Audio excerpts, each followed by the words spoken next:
कहेंगे सर? करीबन 17 से 18 घंटे की जांच एवढे तक सर इन्वेस्टिगेशन में क्या हुआ है? फिलहाल करीबन 17 घंटे के आसपास ये इन्वेस्टिगेशन हुई है। इसमें क्या कुछ जांच हुई है?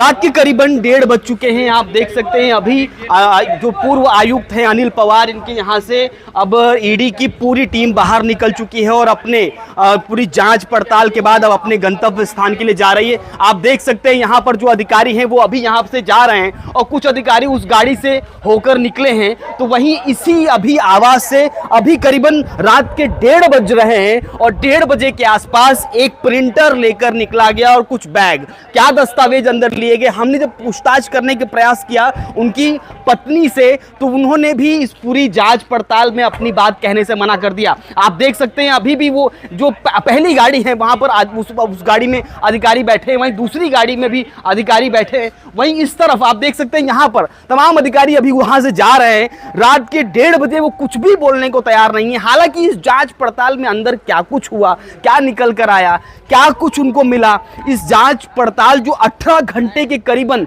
यानी सुबह 6 बजे के आसपास ये जांच शुरू हुई थी और उसके बाद अब 1:30 बजने आए हैं, यानी महज 4-4.5 घंटे बचे, जिसके बाद 24 घंटे पूरे हो जाते। तो करीबन इस 17 से 18 घंटे के बीच में जो जांच हुई है उसमें क्या कुछ निकल कर आया है ये अभी भी गुलदस्ते में, यानी अभी भी दबी कहीं ना कहीं दबी है बात, अभी बाहर निकल कर नहीं आई है। लेकिन लगातार हम प्रश्न कर रहे हैं तो उसका जवाब भी साफ तौर पे नहीं मिल पा रहा है। आखिर इस 17 से 18 घंटे अंदर क्या हुआ, क्या बातचीत हुई, क्यों प्रिंटर मंगाया गया, क्या दस्तावेज लिए गए, क्यों परिवार से सुबह बातचीत होती है, 1:30-2 बजे के बाद वो बाहर निकलते हैं, उसके बाद करीबन 10 घंटे बाद परिवार वापस आता है। आखिर क्या कुछ हुआ? आप देख सकते हैं अभी ईडी के कुछ अधिकारी हैं जो अभी भी अपने वाहनों का इंतजार कर रहे हैं अपने जगह जाने के लिए। अब देखना ये होगा कि संपूर्ण जांच में, क्योंकि कहा जा रहा है कि ये जांच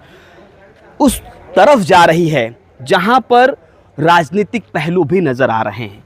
कई लोगों का कहना है कि अनिल पवार उस कार्यकाल में आए थे जब दादा भूसे यहाँ के पालक मंत्री थे, महाविकास अघाड़ी की सरकार थी, उस दरमियान यहाँ पर अनिल पवार की नियुक्ति होती है। उस समय नगर विकास मंत्री होते हैं एकनाथ शिंदे। उसके बाद अब जब महाविकास अघाड़ी की सरकार गिरती है, महायुति की सरकार बनती है, एकनाथ शिंदे ही नगर विकास मंत्री रहते हैं और नए मुख्यमंत्री के तौर पर वो काबिज होते हैं। लेकिन लगातार जिस प्रकार से एकनाथ शिंदे के करीबियों पर जिस तरीके से लगातार दिखाई दे रहा है प्रदेश के अंदर, क्या माना जा रहा है कि अनिल पवार दादा भूसे के करीब होने की वजह से या एकनाथ शिंदे के करीब दादा भूसे होने की वजह से क्या ये रेड थे या ये पूरा रेड उस प्रक्रिया का एक हिस्सा है जिसमें 41 इमारत नाम दिया जा रहा है।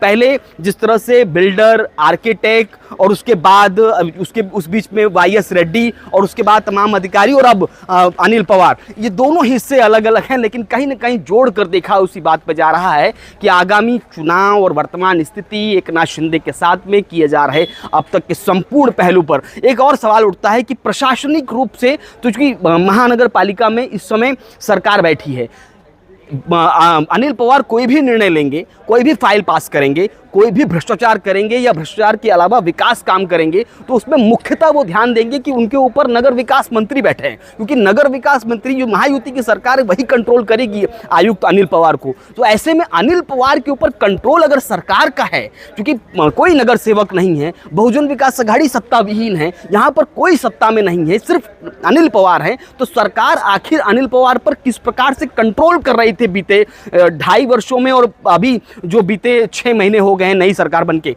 तो किस प्रकार कंट्रोल कर रहे थे? क्या भ्रष्टाचार की कहीं न कहीं आंच महायुति के नगर विकास मंत्री एकनाथ शिंदे की आंखों के सामने हो रहा था और वो सब कुछ देख रहे थे, या अगर देख रहे थे तो उस समय इन पर कोई कार्रवाई क्यों नहीं हुई? और अगर इस दौरान कार्रवाई हो रही है तो क्या ये आगामी एकनाथ शिंदे की राजनीतिक पहलुओं को दबाने और कहीं न कहीं उनके इर्द गिर्द आसपास उनके मंत्रालय के जो अधिकारी हैं बड़े पैमाने पर जब लगता है कि ये गड़बड़ कर सकते हैं, ये गड़बड़ किए होंगे, इनकी जांच होनी चाहिए? क्योंकि फिर मैं कह रहा हूं कि तमाम महाराष्ट्र में जो इस समय जहाँ जहाँ चुनाव नहीं हुए हैं वहाँ के कमिश्नर प्रशासक के रूप में बैठे हैं, वहाँ पर सीधे सरकार का उस पर कामकाज है, सरकार उस पर निगरानी रख रही है। सरकार निर्देशन के आधार पर उसे सरकार आम योजनाओं को सरकार के जनता के बीच में लाने का काम मुख्य रूप से सूत्रधार के रूप में कमिश्नर हैं। कमिश्नर इस बात को बखूबी जानते हैं कि सरकार सामने बैठी तो संपूर्ण बातों में सवाल सिर्फ एक है, ईडी की रेड पड़ती है क्योंकि भ्रष्टाचार की बात कही जा रही है। तो भ्रष्टाचार किसकी आंखों के सामने हो रहा है? वो सरकार जो महायुति है, एकनाथ शिंदे जो नगर विकास मंत्री हैं उनकी आंखों के सामने उनका ही कमिश्नर किस तरह भ्रष्टाचार कर रहा है, उनकी भी ईडी की रेड पड़ने की नौबत आ रही है। तो एकनाथ शिंदे क्या कर रहे थे, और अगर एकनाथ शिंदे गड़बड़ कर रहे थे तो देवेंद्र फडणवीस क्या कर रहे थे, और देवेंद्र फडणवीस अगर इस बात को छूट दे रहे थे तो अब क्यों ईडी की रेड जिस तरह पड़ रही है, वह क्या कहीं ना कहीं भ्रष्टाचार की आँच ये नगर विकास खाते, नगर विकास विभाग की तरफ भी जाएंगी? सारे सवाल हैं। अब देखना ये होगा कि ईडी की रेड में क्या कुछ निकल कर आया है, और जिन संशयात्मक सवाल खड़े हो रहे हैं नगर विकास मंत्रालय के ऊपर भी, क्या उस पर उत्तर भी आएंगे? आज के लिए इतना ही, धन्यवाद।